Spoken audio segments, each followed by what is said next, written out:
Ancien promoteur immobilier, Adama Barrow, 56 ans, est apparu dans la lumière en 2016 quand il se présente à la présidentielle à la tête d'une coalition de l'opposition.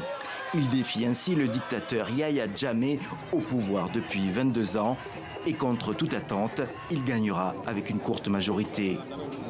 Le soutien est là, le pouvoir appartient au peuple. Vous ne pouvez pas le supprimer, vous ne pouvez pas l'arrêter. C'est le peuple et le peuple est avec nous. C'est pourquoi nous sommes très puissants.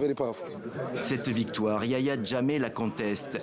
Barrow se réfugie au Sénégal et il faudra une intervention militaire de la CEDEAO pour chasser le sortant.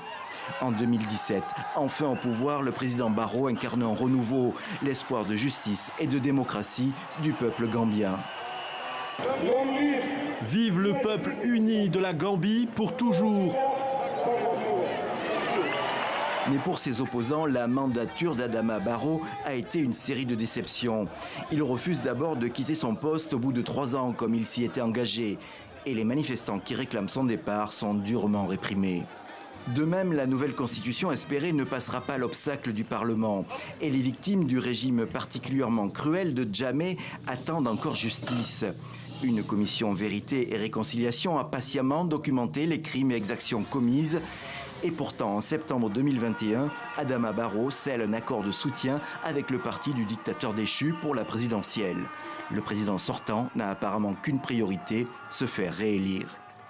Au lendemain de l'élection, l'opération semble réussie.